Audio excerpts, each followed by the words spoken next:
Hola, mi nombre es Alfredo Bullard y hoy día vamos a hablar en este curso de análisis económico del derecho del teorema de Coase. Esta es quizás una de las clases más relevantes porque Coase es uno de los fundadores del análisis económico y su perspectiva tuvo una tremenda influencia en todos los desarrollos posteriores. Como ustedes posiblemente saben, Coase fue Premio Nobel de Economía gracias a estos aportes y yo diría uno de los premios Nobel más importantes de la historia y uno de los economistas más influyentes de la historia. Pues vamos a tratar de conversar sobre Coase, teniendo en cuenta que Coase, si hubiera habido un premio Nobel de Derecho, posiblemente también se lo hubiera merecido por los mismos aportes por los cuales obtuvo el premio Nobel de Economía. Coase básicamente estudió y descubrió algo que era tan evidente que nadie había visto, y es que contratar cuesta, es decir, que hay un costo en poder celebrar un contrato. A este costo, él lo llamó costo de transacción. Y los costos de transacción son un elemento central para entender su aporte más importante, que curiosamente él nunca formuló, sino que fue formulado posteriormente por otros académicos, en base a sus ideas, que es el llamado teorema de Coase. ¿Qué son los costos de transacción? Cuando ustedes quieren celebrar un contrato, no es posible chistar los dedos y decir ya tengo un contrato. Hay que desarrollar una serie de actividades para conseguir que el contrato funcione. Esta serie de actividades pueden referirse a obtener información, con quién voy a contratar, sobre qué voy a contratar, qué bien voy a contratar, en qué términos voy a contratar. Tiene que ver con el número de contratantes. No es lo mismo ponerse de acuerdo entre dos personas que entre tres, que entre 5, que entre 20, que entre 100. Por eso es que algunos sistemas de contratación o de decisiones entre particulares no utilizan reglas de mayoría, pero no utilizan reglas de unanimidad, como los contratos. Las dos partes tienen que estar de acuerdo, sino usan reglas de mayoría, como por ejemplo las sociedades anónimas, donde hay muchos accionistas y si tuviéramos que buscar unanimidad en todos los acuerdos, nunca se tomarían acuerdos en la sociedad. Entonces, para reducir los costos de transacción, usamos una regla distinta. Tiene que ver con los costos de negociación. Todo este tiempo que invertimos sentados en una mesa tratando de ponernos de acuerdo sobre los términos de un contrato, tienen un costo que tiene que ver con el costo de oportunidad de no hacer el negocio, porque mientras no me pongo de acuerdo sobre la compraventa de la mercadería que quiero comprar y para luego venderla, pierdo el negocio de venderla. Entonces, ese tiempo tiene un costo y todo el costo de estar negociando, el costo de oportunidad de mi tiempo. La terquedad es un costo de transacción. El que yo sea una persona que no suelo ceder, eleva los costos de transacción de negociar conmigo. Los abogados somos un costo de transacción, porque hay que pagarles por su tiempo para que nos ayuden a hacer el contrato. Los juicios son un costo de transacción, porque si yo para hacer un contrato tengo que pensar en cuánto me va a costar hacerlo cumplir, eso retrasa o dificulta que me ponga de acuerdo.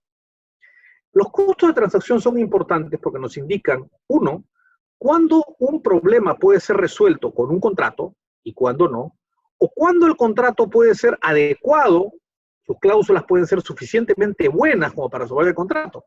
Porque yo puedo tener contratos perfectos, pero invirtiendo una gran cantidad de costos de transacción o incurriendo en una gran cantidad de costos de transacción para tenerlos listos y preparados. Entonces hay que ser muy cuidadoso cuando uno habla de los costos de transacción para entender cómo son. Los costos de transacción son de tres tipos: costos de búsqueda, costos de arreglo y costos de ejecución. Y les pongo un ejemplo. Si ustedes quieren comprar un televisor, lo primero es tienen que encontrar el televisor que quieren. Y para eso tienen que invertir tiempo. Tienen que entrar a tiendas, pasearse por tiendas. Hoy día se han reducido los costos de transacción, en parte, gracias a las webs y gracias al internet, donde yo puedo encontrar varias ofertas y compararlas con relativa facilidad usando menos tiempo. Aunque alejándome del producto, porque muchas veces no puedo ver el televisor que quiero comprar, no puedo ver cómo se ve, tengo que ir a la tienda para verlo, pero las marcas nos ayudan también a reducir estos costos de transacción, pero la búsqueda es parte del costo. Hay gente que va a una sola tienda y compra, hay gente que va a 5, hay gente que va a 10, hay gente que va a 20. Es decir, los costos varían según cuánto uno quiere invertir. El costo de arreglo es el costo de cierre, la negociación. Una vez que he identificado lo que quiero, tengo que ponerme de acuerdo con la persona que me lo ha vendido. Si quiero comprar una casa, puedo tomar mucho tiempo negociando el precio, negociando si va a haber o no hipoteca, negociando en cuántas partes lo voy a pagar, poniendo las cláusulas de riesgo. Como ustedes comprenderán, una cosa es comprar una casa y otra cosa es hacer un consorcio que va a ejecutar un proyecto de 30 años, en donde los costos de transacción son más altos porque hay que prever un montón de cosas y los contratos son bastante más complejos que las 3 páginas que puede tener un contrato de compraventa. He visto contratos de 1000 páginas. Entonces uno se da cuenta que los costos de transacción son diferentes, más abogados, más tiempo, etc. Y puedo tener costos de ejecución. Imagínense que ustedes celebran el contrato para comprar televisor por internet, por la página web de una tienda, y la tienda después no les hace el delivery. ¿Cómo hacen cumplir el delivery? Claro, pueden irse al juez, pero eso les va a tomar mucho tiempo. Pueden irse al Indecopi y de repente les va a tomar menos tiempo, pero es un costo de transacción. Si el costo de transacción de cumplir un contrato es muy alto, hay menos contratos, la gente celebra menos contratos, ¿no? Y esto de alguna manera lo hemos experimentado ahora último con la pandemia. La pandemia ha elevado los costos de transacción, ha hecho que sea más costoso celebrar contratos porque no podemos estar en contacto físico, no podemos salir a la calle de la misma manera como salíamos antes, sin tomar ciertas medidas, los propios negocios están limitados, han reducido el aforo, han puesto reglas, que todos estos son costos de transacción, que reducen la cantidad de contratos. La economía está sufriendo hoy día porque hay menos contratos y cuando hay menos contratos hay menos producción, hay menos eficiencia y eso es lo que nos explican cuando dicen que el PBI ha caído. En realidad nos están diciendo hay menos contratos porque los costos de transacción han subido. Los costos de transacción varían muchísimo. Hay operaciones que son muy simples y que tienen costos de transacción muy bajos, como comprar una Coca-Cola. Ustedes van a una bodega, colocan 2 soles encima del mostrador y les entregan la Coca-Cola. No tienen que firmar un contrato, no tienen que escribir nada, no tienen que poner cláusulas de riesgo, es fácil saber, la Coca-Cola es un bien fácilmente identificable, es conocida la marca, ustedes saben lo que van a tomar, el que vende sabe cuánto cuesta, facilísimo contratar. Por supuesto que los costos de transacción suben si lo que voy a comprar es una computadora, porque como es una inversión mayor y es un bien más complejo, posiblemente tenga que comparar entre varias computadoras, me tenga que asesorar con alguien de IT que me diga, oye, mira, tienes que usar tal procesador, tal otro procesador, etc. Entonces ahí los costos son mayores. Y hay otras operaciones que tienen muchos costos de transacción mucho más altos, por ejemplo el matrimonio, más allá que uno puede decir que no es un contrato, o si es un contrato, depende de cómo uno lo mire, es en el fondo un acuerdo. Y es un acuerdo que tiene altos costos de transacción, porque es un contrato de largo plazo. Entonces, si es un contrato de largo plazo, es importante saber con quién me caso, cómo es la persona, y usualmente la negociación, entre comillas, de este contrato tarda algunos años, ¿no? Y uno va conociendo a la persona, descubriendo la información y va dándose cuenta si es la persona con la que quiere compartir o no el resto de su vida. Y entonces los costos de transacción son más altos. Los costos de transacción dependen de muchas variables, como ya hemos explicado. Bien. Los costos de transacción tienen que enfrentar un problema del que de alguna manera todos hablamos y no sabemos muy bien qué es, que se llaman las externalidades. ¿Qué es una externalidad? Una externalidad es un costo o un beneficio que yo le genero a otra persona, a una persona distinta a mí. Por ejemplo, si yo fumo, el costo de transacción eleva o genera costos a la persona que está a mi costado. Si yo atropello a alguien y le rompo una pierna, eso genera costos de transacción genera una externalidad a esta persona. Si yo, por ejemplo, contamino porque soy una fábrica y los vecinos ven afectada la vegetación de la zona o la fauna o flora de la zona como consecuencia de la contaminación, es una externalidad, un costo adicional. También hay externalidades positivas, es decir, yo puedo hacer cosas que benefician a otros.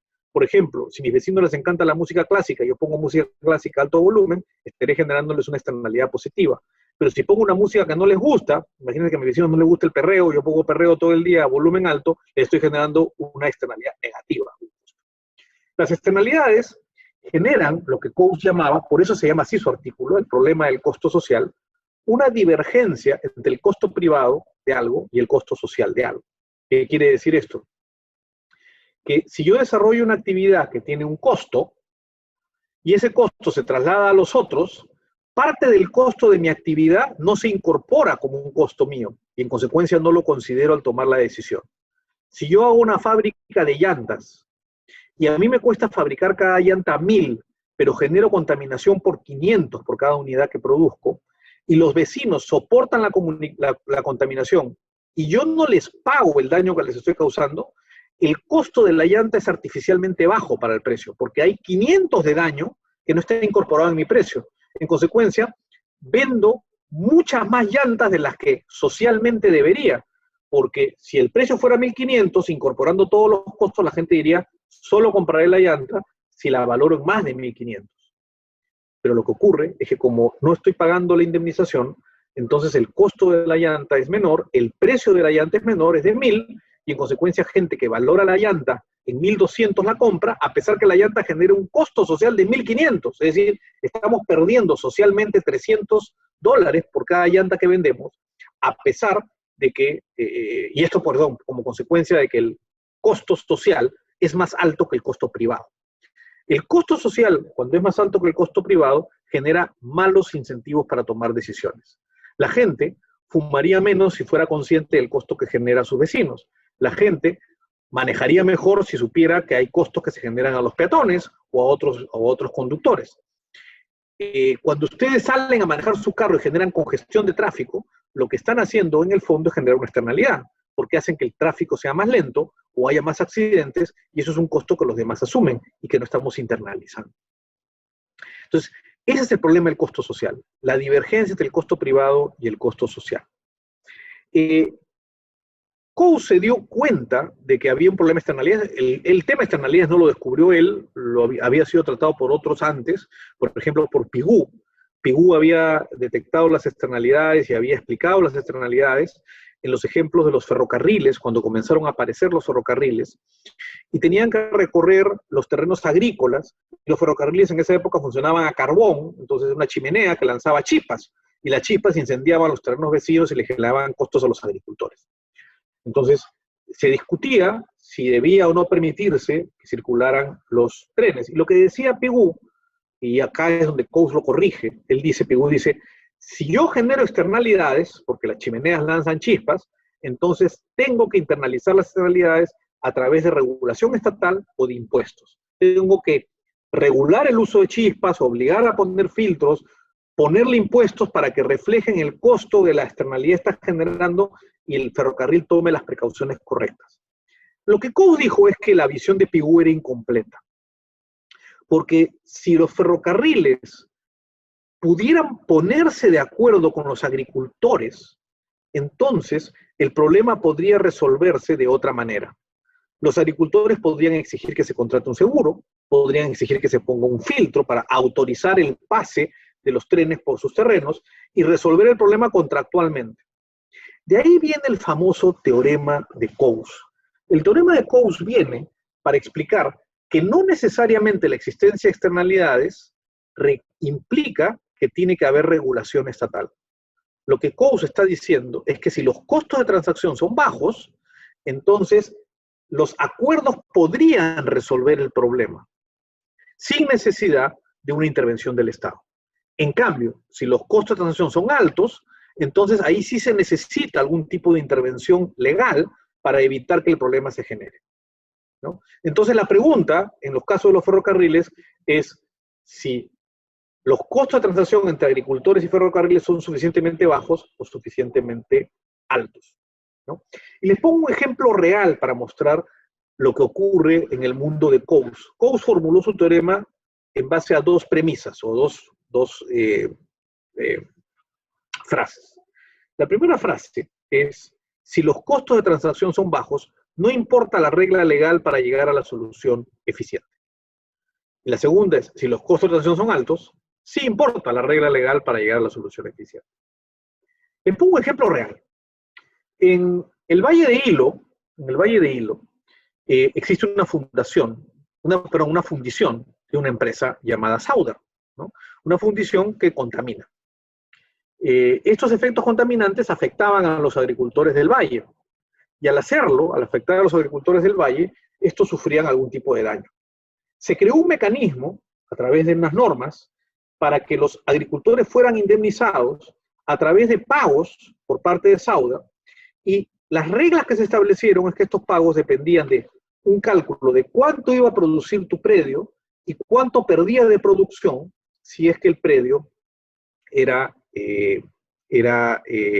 afectado por la contaminación. Es decir, cuánto producías en relación a lo que hubieras podido realmente producir y tenías que pagar la diferencia. Sauder cuestionó esto porque se produjo uno de los puntos que Coase justamente señala. Una de las cosas que Coase señala es que las externalidades son recíprocas, es decir, toda externalidad es causada por dos conductas, no solamente por una. Los abogados equivocadamente decimos quién es el causante. Lo que Coase dice es los dos son causantes, la víctima y el causante, curiosamente. Claro, si yo fumo, yo le causo una externalidad a mi vecino, que está sentado a mi costado, pero si mi vecino se mueve o no viene a mi costado, tampoco sufre la externalidad. Se requiere que yo fume y que él esté a mi costado. Se requieren dos conductas. Yo puedo describir un accidente de tránsito de dos maneras. El automóvil le rompió la pierna al peatón o el peatón le rompió el faro al carro. Las dos son ciertas. Los dos causan. Si el peatón no hubiera estado ahí, no hubiera habido accidente. Si el automóvil no hubiera estado ahí, tampoco hubiera habido accidente. ¿Qué pasaba en el Valle de Ilia? Se daba el problema de externalidad recíproca. Porque cuando se dio esta regla que podían ser compensados, los agricultores, en lugar de sembrar o explotar olivos, que son aceitunas, una planta bastante resistente a los humos, se afecta pero no tanto, comenzaron a sembrar alfalfa. ¿Por qué? Porque la alfalfa es frágil a los humos, con lo cual le causa mucho daño. Entonces, sembrabas alfalfa, sufría mucho daño. Entonces, ellos incrementaban el daño a través de lo que sembraban. Problema de externalidad recíproca. Entonces, uno diría que ahí los costos de transacción son altos, porque hay muchos agricultores, entonces es difícil ponerse de acuerdo con todos ellos. Pero eso no fue lo que pasó. La Sauder llegó a acuerdos con todos los agricultores para pagarles, hasta donde recuerdo, montos fijos, para evitar el problema de externalidad recíproca. Y con ese acuerdo resolvió el problema a través del acuerdo, y la ley fue irrelevante para resolver el problema, porque los acuerdos lo resolvieron de mejor manera. Ese es justamente lo que Coase nos trata de explicar con su teorema. Si los costos de transacción son bajos, las partes, en este caso agricultores y la fundición, se van a poner de acuerdo para resolverlo. Si son altos, quizás sí se requiere algún tipo de regulación ambiental, algún sistema de compensación, algún sistema de cobro de impuestos para internalizar la externalidad o algo similar. Los costos de transacción son una variable importante en la determinación de cómo internalizamos las externalidades. Lo que Coase nos dice, y con esto termino, es que usualmente los costos de transacción pueden internalizarse de mejor manera, ¿no?, si es que encontramos la forma que las partes se pongan de acuerdo. Y eso tiene que ver muchas veces con la definición de derechos. Cómo definimos los derechos para permitir que las personas puedan contratar sobre esos derechos y resolver por acuerdo sus partes. A veces no es posible, ¿no? O sea, un problema ambiental puede afectar a millones de personas. Entonces es difícil que 1 millón de personas se pongan de acuerdo con una fábrica para decidir cuánto va a contaminar. Pero hay otros casos en que sí es posible. Yo podría entregar un lago en concesión y al tener un propietario del lago, este va a regular a través de su derecho de propiedad, no dejando que este sea contaminado. Y les pongo un ejemplo para terminar. El ejemplo del tránsito. Yo les decía que la congestión vehicular es una externalidad. Cada carro que entra aumenta interacción con otros carros, reduce la velocidad del tráfico, aumenta la contaminación y aumenta el riesgo de accidentes. Y uno dirá, se requieren regulaciones. La primera reacción de los abogados es hay que poner más multas, hay que llamar a más policías, etcétera, etcétera. Pero yo les pregunto, ¿qué pasaría si entregáramos las calles en concesión y pudieran cobrar el uso de los carros a cada persona que quiera circular? Si eso fuese así, y eso ya existe en Singapur, en Londres, en Chile, donde se puede cobrar a través de sistemas electrónicos o sistemas de control a quien circula. Por ejemplo, en Londres, si tú entras a cierta zona y no estás autorizado, esa misma noche puedes entrar a una página web y decir, entré a la zona, pago tanto por haber entrado. Creo que son 11 libras. En Chile hay unos sistemas electrónicos que colocas en tu parabrisas y te detectan qué vías urbanas, interurbanas has recorrido y te llega a tu cuenta a fin de mes, como te llega la cuenta del teléfono, de cuántas vías has usado. En Singapur hay sistemas similares de tarificación de uso de calles. Eso implica un contrato. Si yo entro a la calle, estoy aceptando los términos contractuales del dueño. Y al hacer eso, el precio sube en las horas de mayor congestión, porque hay más demanda, y baja en las horas de menor congestión, con lo cual la congestión se achata. La gente dice, me conviene ir más temprano al trabajo cuando no hay tráfico para que me baje el precio. Estoy internalizando la externalidad a través de un contrato. Y a través de eso estoy regulando la congestión. Es algo tan difícil como decir que es difícil poner de acuerdo a todos los conductores y a todos los para que no metan vehículos, se puede corregir con una regla de propiedad. Y esta regla puede funcionar y hacer mucho más eficiente el uso de los recursos, porque ahí se aplica la primera formulación del teorema de Coase. Si los costos de atención son bajos o si los podemos bajar con reglas adecuadas, entonces las partes llegarán a acuerdos que resolverán el problema de las externalidades y reducirán las externalidades, como en el caso de los ferrocarriles y los agricultores, como en el caso de la fundición y los agricultores del Valle de Hilo, o como en el caso del tráfico si es que privatizamos las calles y las entregamos en concesión. Eso es lo que tenía que compartir con ustedes. La próxima clase vamos a conversar sobre la función económica de la responsabilidad civil extracontractual. Muchísimas gracias.